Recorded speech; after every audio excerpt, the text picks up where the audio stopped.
తర్వాత అది రాజస్థాన్ కావచ్చు, హర్యానా కావచ్చు, మహారాష్ట్ర కావచ్చు, కర్ణాటక కావచ్చు, వివిధ రాష్ట్రాలలో జరుగుతున్న అమలవుతున్న విధానాలను, తెలంగాణ రాష్ట్రంలో గతంలో అమలు చేసిన విధానాలను అన్నిటిని కూడా అంచనా చేసి సరిపోల్చి చూసి ఒక నూతన విధానాన్ని ఈరోజు పైలట్ ప్రాజెక్ట్ కింద మనం ప్రారంభించినాం. ఇవాళ కొన్ని పత్రికలలో రాస్తున్నారు రేషన్ కార్డుల విధానాన్ని ఉపసంహరించుకున్నారని. ఈ పత్రికలకు మరి ఎవరు చెప్తారో నాకైతే తెలీదు, కానీ వాళ్ళకు రేషన్ కార్డుకి ఈరోజు ప్రవేశపెడుతున్న ఫ్యామిలీ డిజిటల్ కార్డుకి తేడా తెలియకపోవడం దురదృష్టకరం. ఇంతకుముందు పేపర్ల మీద మాన్యువల్లో కార్డులు ఇచ్చేవాళ్ళు. Ration card separate, Aarogyasri card separate, లేదా అదేవిధంగా రైతు బీమా, లేకపోతే రైతు బంధు, షాదీ ముబారక్, కళ్యాణ లక్ష్మి, ఆసరా పెన్షన్, ఇట్లా ఏది చెప్పినా, అదేవిధంగా అసంఘటిత కార్మికులకు హెల్త్ ప్రొఫైల్కు సంబంధించిన విధానాలు ఎక్కడికక్కడ ఏ డిపార్ట్మెంట్ ఆ డిపార్ట్మెంట్ దాదాపుగా 30 శాఖలు 30 రకాల సమాచారాన్ని సేకరించి ఎవరికి వాళ్ళ దగ్గర నిక్షిప్తం చేసుకోవడం వల్ల అసలు కుటుంబ సభ్యులు ఎవరు, ఆ కుటుంబంలో రేషన్ కార్డ్ అర్హత ఉన్న వాళ్ళెవరు, పెన్షన్కి అర్హత ఉన్న వాళ్ళెవరు, రైతు బీమాకి అర్హత ఉన్న వాళ్ళెవరు, రైతు బంధుకు అర్హత ఉన్న వాళ్ళెవరు, ఫీజు రియంబర్స్మెంట్కి అర్హత ఉన్న వాళ్ళెవరు, ఇందిరమ్మ ఇల్లుకు అర్హత ఉన్న వాళ్ళెవరు, ఈ విధంగా చెప్పుకుంటూ వెళ్తే 200 యూనిట్లు ఉచిత కరెంటుకు అర్హత ఉన్న వాళ్ళెవరు, ఆర్టీసీ బస్సులో మహిళల ఉచిత ప్రయాణానికి ఎవరు అర్హులు, అదేవిధంగా 500 రూపాయలకు సిలిండర్ ఇవ్వడానికి ఎవరు అర్హులు, ఇట్లా ఎక్కడికక్కడ రకరకాల సమాచారము రకరకాల శాఖల దగ్గర ఉండడం వల్ల మెరుగైన విధానంతో పరిపాలన సాగించడానికి, ప్రజలకు మెరుగైన సేవలు అందించడానికి వస్తున్న ఇబ్బందులన్నిటిని కూడా రాష్ట్ర ప్రభుత్వం ఒక అంచనాకు వచ్చింది. అందుకే ఈరోజు రాష్ట్ర ప్రభుత్వం 30 శాఖల దగ్గర ఉన్న సమాచారాన్ని అంతా ఒక్క ఫ్యామిలీ డిజిటల్ కార్డుకి ఒక్క క్లిక్, ఎట్లయితే ఆధార్ను ఆ రోజు మన్మోహన్ సింగ్ గారు ప్రవేశపెట్టడంతో ప్రతి మనిషికి దేశంలో గుర్తింపు వచ్చిందో, 137 కోట్ల మందికి ఈరోజు ఆధార్ ఉంది అని అంటే అదే ఆధారమైంది ప్రభుత్వం ఇచ్చే సంక్షేమ పథకాలకు. అట్లాంటి ఆధార్ను ఇంకా మెరుగుపరిచి ఈరోజు ఫ్యామిలీ డిజిటల్ కార్డు రూపంలో ప్రతి కుటుంబానికి అర్హత కలిగిన వాళ్లకు అన్ని సంక్షేమ పథకాలను అందుబాటులోకి తీసుకురావాలని ఒక్క క్లిక్తో సమాచారం అంతా సంక్షిప్తంగా ఉండి ప్రభుత్వ శాఖలలో ఉండే అధికారులకు అందుబాటులో ఉండాలని ఇవాళ ఈ విధానాన్ని ప్రవేశపెట్టినాం. ఈరోజు ఈ family digital card 1 nation 1 ration ఏదైతే ఉన్నదో ఆ విధానంలో భాగంగా 1 స్టేట్ 1 కార్డ్, తెలంగాణ రాష్ట్రంలో ప్రతి కుటుంబానికి ఒక గుర్తింపు కార్డుని ఇవ్వాలి. ఆ గుర్తింపు కార్డులో వాళ్ళకు అందుబాటులోకి తీసుకొచ్చిన సంక్షేమ పథకాలన్నిటిని కూడా డిజిటలైజ్ చేసి కంప్యూటర్లో పొందుపరిచి ఏ శాఖ కావాలన్నా వాటిని చూడడానికి అర్హులైన వాళ్ళందరికీ సంక్షేమ పథకాన్ని అమలు చేయాలని ఈ విధానాన్ని తీసుకొచ్చినాము. ఇవాళ ఈరోజు ప్రవేశపెడుతున్న ఫ్యామిలీ డిజిటల్ కార్డు ఇదే రేషన్ కార్డు, ఇదే మీ ఆరోగ్యశ్రీ కార్డు, ఇదే మీ రైతు బీమా కార్డు, ఇదే మీ ఫీజు రియంబర్స్మెంట్ కార్డు, ఇదే మీ ఇందిరమ్మ ఇల్లుకు అర్హత, ఇదే మీకు కళ్యాణ లక్ష్మిని పొందడానికి అర్హత వస్తుంది. ప్రతి సంక్షేమ పథకం 200 యూనిట్లు ఉచిత కరెంటు కావచ్చు, ఆర్టీసీ బస్సు ఉచిత ప్రయాణం కావచ్చు, ఈ రకంగా రాష్ట్ర ప్రభుత్వం అమలు చేస్తున్న ప్రతి సంక్షేమ పథకాలను ఇందులోకి తీసుకొచ్చి అన్ని రకాలుగా మీ కుటుంబాలకు ఈ కార్డు ఒక రక్షణ కవచం కల్పించడానికే ఈ ఫ్యామిలీ డిజిటల్ కార్డుని రాష్ట్ర ప్రభుత్వం తీసుకొచ్చింది. ఇదే కాదు, ఈరోజు చాలామంది నన్ను కలుస్తున్నారు, అయ్యా మా పిల్లగాడికి పెళ్ళి అయింది, మా ఇంటికి కోడలు వచ్చింది, మా పిల్లగాడికి కూడా సపరేట్ రేషన్ కార్డు కావాలి, ఎందుకంటే వాడి కుటుంబం సపరేట్ అయిపోయింది, గతంలో పెళ్లి కానప్పుడు తల్లిదండ్రులుగా మా దగ్గర ఉన్నాడు, ఇప్పుడు మా అబ్బాయికి పెళ్ళయింది, అతనికి కూడా ఒక రేషన్ కార్డు కావాలంటారు. మరి ఏ విధంగా దీన్ని వాళ్ళకి ఇవ్వాలి, ఇచ్చిన సంగతి వాళ్ళకి ఎట్లా తెలవాలి? అదేవిధంగా కొన్ని కుటుంబాలలో వయసు మీద పడిన వాళ్ళు చనిపోతే వాళ్ళ వివరాలు తొలగించడానికి ఒక సమస్య అవుతున్నది.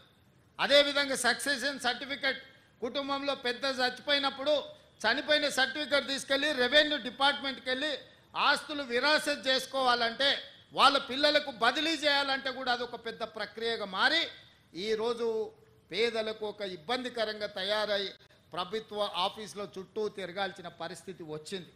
అందుకే ఈరోజు వీటన్నిటిని దృష్టిలో పెట్టుకొని మీ ఇంటికి కొత్త కోడలు వచ్చినా లేదా మీ అమ్మాయి పెళ్ళై అత్తగారింటికి వెళ్ళినా మీ అమ్మాయి ఒక ఇంటి కోడలైనప్పుడు ఇంకొక ఇంటి అమ్మాయి మీ ఇంటి కోడలైనప్పుడు ఈ వివరాలన్నిటిని కూడా కంప్యూటరైజ్ చేస్తే మీరు సింపుల్గా ఆఫీస్కి వెళ్తే ఆ వివరాలు పొందుపరిస్తే ఆటోమేటిక్గా మీకు రేషన్ కార్డులో వాళ్ళ వివరాలు అన్నీ కూడా పొందుపరచడం జరుగుతుంది.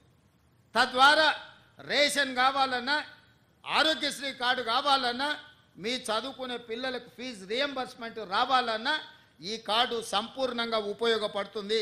ఇదే కాదు, రాజీవ్ ఆరోగ్యశ్రీ లేదా ముఖ్యమంత్రి సహాయ నిధి నుంచి మీ వైద్యానికి మీరు సహాయం పొందుతున్నారు. ఒకసారి మీరు హాస్పిటల్కి వెళ్ళి అన్ని వైద్య పరీక్షలు చేయించుకుంటే వాళ్ళు కాగితాల మీద రాసిస్తున్నారు. ఆ కాగితాలు తెచ్చి పేదవాడి ఇంట్లో పెట్టుకుంటే అవి ఎక్కడో పోతున్నాయి లేదా వర్షం వచ్చి తడిసిపోతున్నాయి. మీకు అంతకంటే ముందు ఏ రకమైన వైద్య పరీక్షలు చేసినో ఆ వివరాలు ఎక్కడ దొరకడం లేదు.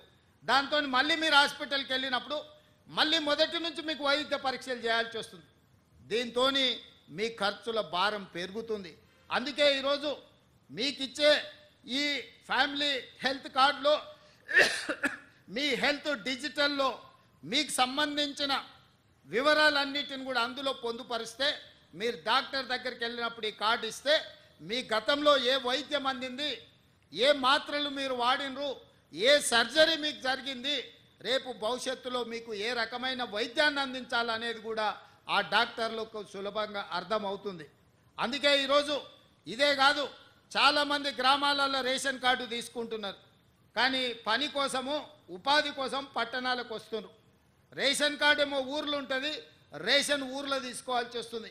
మీరేమో పట్టణాలలో నివాసం ఉంటున్నారు. దాంతో ప్రభుత్వం ఇచ్చే రేషన్ కూడా మీకు సరైన విధంగా అందుబాటులోకి వస్తలేదు. ఇప్పుడు ఈ ఫ్యామిలీ డిజిటల్ కార్డు వచ్చిన తర్వాత రాష్ట్రంలో ఏ కొనకున్నా ఎక్కడ మీకు రేషన్ కార్డు ఉన్నా మీరున్న ప్రాంతంలో ఒక నెల ముందు చెప్తే ఆ స్థానిక రేషన్ షాప్కి వెళ్ళి మీకు కావాల్సిన రేషన్ సరుకులు మీరు తీసుకోవచ్చు ఈ డిజిటల్ కార్డు రావడం వల్ల. ఈరోజు పేదలకు ఎలాంటి ఇబ్బంది కలగొద్దు, పేదలను అన్ని రకాలుగా సహాయం అందించాలి, పేదలని ఆదుకోవాలి, పేదలకు సులభతరమైన సాంకేతిక నైపుణ్యంతో కూడుకున్న ఫ్యామిలీ డిజిటల్ కార్డు ఇవ్వాలనేది మా ప్రభుత్వ లక్ష్యము. అందుకే ఈరోజు ఇది అమలు చేసేటప్పుడు అమలు చేస్తున్నప్పుడు ఏమైనా ప్రాక్టికల్ ప్రాబ్లమ్స్ ఏమైనా వస్తాయేమో అని చెప్పి ఈరోజు పైలట్ ప్రాజెక్టు కింద తీసుకోవడం జరిగింది. ప్రతి శాసనసభ నియోజకవర్గంలో 2 ప్రాంతాలను తీసుకున్నాము. 119 అసెంబ్లీ నియోజకవర్గాలలో 238 కేంద్రాలలో ఆ గ్రామ పంచాయతీలు కావచ్చు, వార్డులు కావచ్చు, వాటిల్లో ఈ కార్యక్రమాన్ని పైలట్ ప్రాజెక్టుగా చేపట్టినాం. తద్వారా అమలు చేసేటప్పుడు కుటుంబాలు ఎదుర్కొంటున్న సమస్యలేంది, పేదవాళ్లకు వస్తున్న ఇబ్బందులేంది, ఈ ఇబ్బందులను ఏ విధంగా అధిగమించవచ్చో పాత 10 ఉమ్మడి జిల్లాలకు సీనియర్ 10 మంది ఐఏఎస్ ఆఫీసర్లను నియమించడం జరిగింది.